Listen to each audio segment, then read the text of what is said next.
semi-final by 34 points to 0. And Scotland on their home patch, well, they'll be wanting to go one better. They want to hit a quarter-final.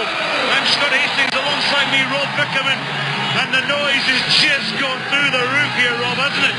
Yeah, definitely. Scotland always like to play in front of a passionate crowd, and they've definitely got that today, Scott. What an incredible environment. Luke Pearce is our referee in the middle. Thanks, man. Let's go. Yep. Scotland versus Wales. Referee Luke Pearce for England. Well, this guy, Colin Gregor, is Scotland's captain. He only needs 5 points to become the third highest point scorer of all time. So, perhaps a place in the history books for Colin Gregor. For both teams, though, a match to win in this Pool C. Jevon Groves. He's that tall man, isn't he?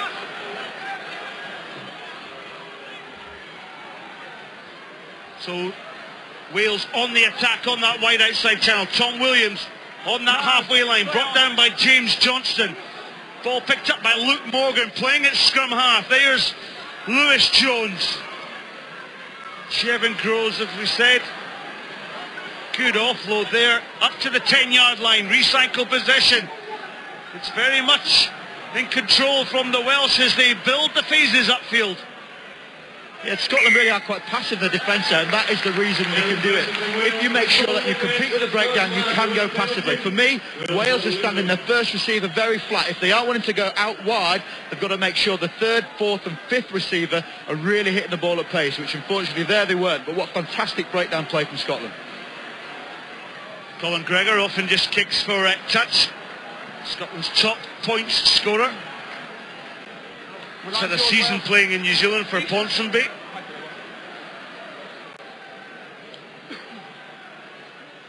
So on that wide outside channel, that was Luke Morgan, and this is Russell Weir for Scotland, scrum half, and also playing hooker. So he'll throw the ball in. Riddell, Eddie and Robertson in the middle. Robertson turns, Eddie comes in. This is Riddell. Oh, nice little switch play at the front of the line out through Robertson. James Johnson. Shot, sharp feet. Colin Gregor cuts an angle. Gregor up and over the 22-metre line. Hoyland goes in to support him. Riddell attacks down the line. James Johnson goes in for the try. What a super try for Scotland.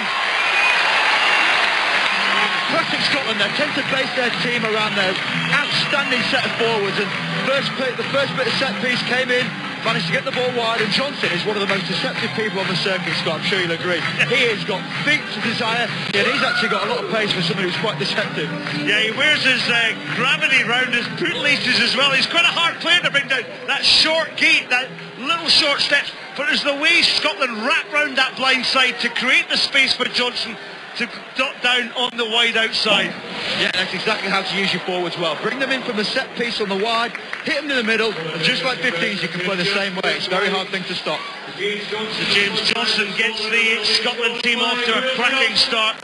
Originally with the Glasgow Warriors, also plays for the Curry Club in Edinburgh. And a former Murchison Castle School old boy. There he is, note of approval from James Johnson. Colin Gregor unsuccessful with the conversion.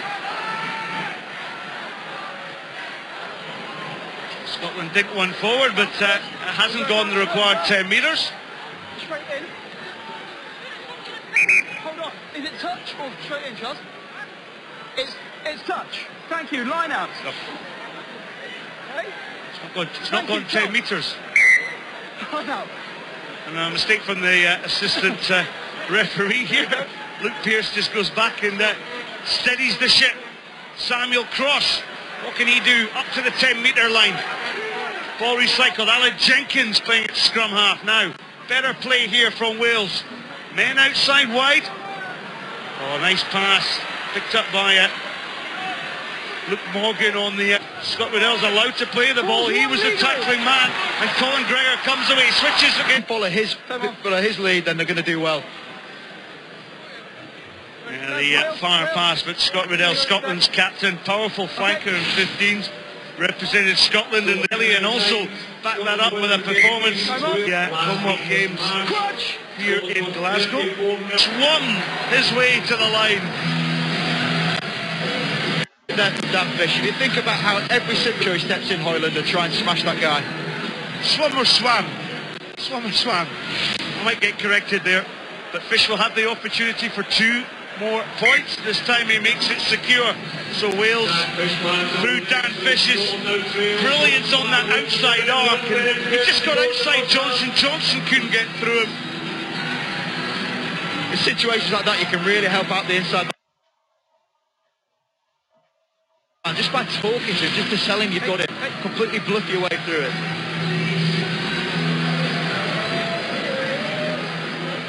So Dan Fish with the converted try. And the atmosphere just goes down a couple of notches from the home crowd as the ball's taken by Damien Hoyland. But a judge, Samuel Cross, from an offside position, playing the ball. Yeah, really frustrating error there. If you think about the long kick, the reason why they go down there is to put them under pressure. To give the ball away, to give a penalty away, even worse, in the middle of a ruck, really does frustrate the team. Colin Gregor then. You think about it, 57 World Rugby tournaments, 87 tries, 439 goals. All adds up to 1,316 points for his country. Some record. It is, and it's remarkable to think that he's done that much without necessarily being the most gifted physically. He's someone that really does read a game well, and you can see when he plays, he's always thinking about how to get others in space.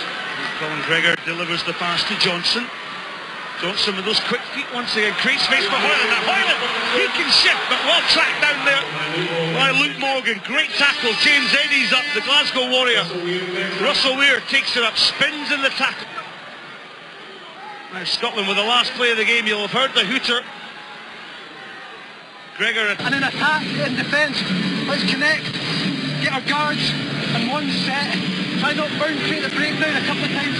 We're getting caught up there. We can just get real early recognition, get ourselves out, and then we go from there. The key things for me is when we get the ball moving, we work round the corner harder than them, we score. 3 contacts on the drop there. Now that tells me that we're not clearing out hard enough, that guy's having to dig in for it, and it's not a clear up to the goal. You must do a job in the tackle contest. As we said pre-game, that's where they're going to come at us.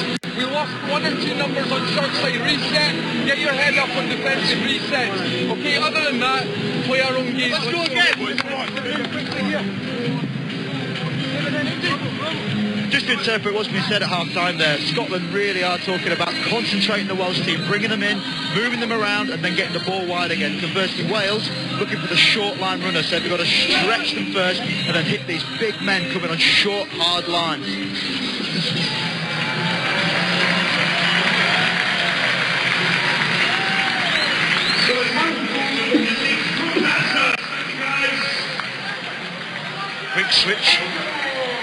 Quick switch on half-time. Joe Mathabau comes in for Russell Weir. Russell Weir's still on actually. So James Eddy's off. Kick off by Dan Fish then. Half-time here between Scotland and Wales. It's Wales leading by 7 points to 5. And a forward pass there from Colin Gregor onto Joe Mathabau. Frustrating for the Welsh there. If they're going to go wide with a high hanging kick-off, they've got to make sure if the ball's battered inside, they are all around it. A great analogy for that is almost like a figure 5 on the dice. Whoever is on the ball has got to make sure there's 4 people around it. Mathabau, he's actually serving with the 2nd Battalion Royal Regiment of Scotland, the 2nd Scots as a soldier, and plying his trade here with the Scotland Sevens team. Bit scrappy in the scrum there from Lewis' debut here in Glasgow. That's the scrum half there. There's the coach to this team, Gareth Williams, former far side. Jevon Groves comes in. This is tight play here from Wales, probing that far side. Fish goes in to try and clear. Beaten by the ruck, almost suggesting that the space has been taken. So if the ruck goes past you, you can't then play the ball. Dan Fish, he had a little chip there, didn't he?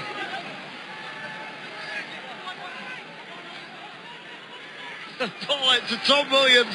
Williams has a wee step against the 22. Lewis Jones, Luke Morgan, the flying machine. steps back in, tackled by Johnson. Johnson's the tackler. He can play the ball. Fish then to cross. Jevon Groves is on the wide outside, and Wales can just get the ball to Groves, but the wraparound by Fish. Groves picks up, Groves for the corner, throws the ball back in. Nathavow, well, he had the ball there. Oh, a little bit scrappy. It's not fluent rugby as we know the Sevens game. Time off, please. Really frustrating. If you think about what they were saying at half-time, really trying to get the Welsh team to stretch the team and hit these short-line runners, not really getting much chance with these poor passes. When you say they lose momentum, all it takes is for a pass to be on a shoulder or on a hip, and you've lost any potential.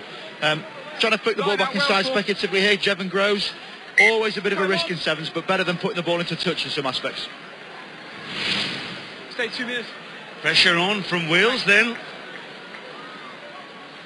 Luke Morgan wraps around Fish then. Ball out to Tom Williams. Williams to Luke Morgan, but the pass was poor. It was behind Morgan, and the Scottish defence has to come up. Tackles made by James Fleming. First time we've seen him in the action here at the Glasgow Sevens. Advantage being played, and Tom Williams then comes back towards the near side. Shown goal by Lewis Jones. It's all a little bit stagnant, isn't it? It's like a game of chess. They're trying to pull the Scottish players out of position. Not realising there's no sweeper either. Colin Gregor quite often entering the line, which means there's plenty of space behind. Wales are finding themselves far too flat to try and do anything other than just push the ball, which means that Scottish team are shutting them down, and it's looking like a really flat game. The crowd have gone a little bit quiet, Scott. Well, Fish will place this one into the corner. One for the purists. Set piece then on that line out. It's what these teams practice though, Rob, they come in, week out. It is, and you know, talking about being able to transfer this set piece place, don't be shocked if you see exactly the same type of line from the centre, just trying to get on the outside of James Johnson, put Fleming under some serious pressure as a wingman. Christian Phillips from the Ospreys club has come in off the bench to hit the centre position instead of Tom Williams, who he replaces. Oh, and a cardinal error there from Wales to throw the ball in squint at the line-out. That is why you don't see many coaches with hair. You've just decided to kick the ball in the corner and you've not thrown the ball in straight. That is so frustrating. Well, looking down, I don't think Gareth Williams, the Welsh coach, has any nails left on his fingers. Russell Weir then scrambles at the bottom of that. This is a scrappy old Sevens tie, this one. Johnston. Well, he's got Fleming on the outside. The Dundee Flower, they call him. James Fleming wearing that 11 jersey. Colin Gregor has to go in, but he was taken out being the scrum half. So Colin Gregor taps and goes. Russell Weir steps. Can he escape the clutches of the Welsh defence? He can't. Weir coughs up possession, and it's Dan Fish with the arcing run again. Sam Cross gathers the pass, and suddenly Wales, who've strung 43 passes in this tie, start to stretch this Scotland defence. Oh, the step out, Alan Jenkins. Now off feet. Counter-ruck comes in from Scotland. Colin Gregor goes over the top of the ball. Russell Weir then delivers ball. 2 minutes on the clock. Anxious stuff here for the Scots. Russell Weir then finds some space but slips on the deck. Russell Weir really needs to impact other than giving the ball away, as he's done 4 times. There's a bit of pressure on him to do something. Always a moment of magic with Fijian on the ball, and then we see that the man creating space out wide. Mark Robertson has a wee goal for the line. He's tracked down though by Christian Phillips. Colin Gregor's up, but he spills ball. Was that Scotland's chance? I think it was. It'll be shocked now if you're going to see a full length from Wales here. Well, the counter-attack is good from Wales. Alan gets the support of Groves. Groves with that basketball-type overhead pass. Stays on her. Has he got Fleming? Fleming in under the post. And Scotstoun Stadium erupts to James Fleming. He should just use the clock. Every single player is down for Wales, but Jevon Groves gets up, dots the ball down. And this game is on the knife edge. Scotland now into the lead by 10 points to 7 with the conversion to come.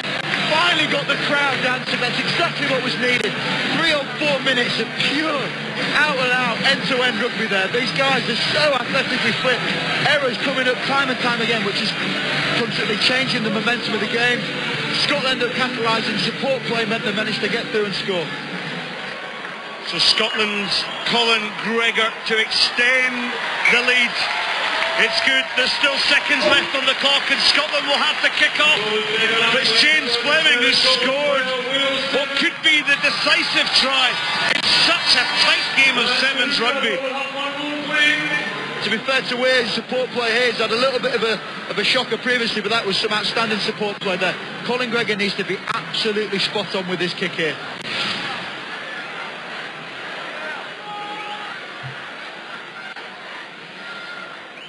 Well, these two teams, as I mentioned, last met in Hong Kong. Scotland won by 34 points to 0. There's only 5 points between them.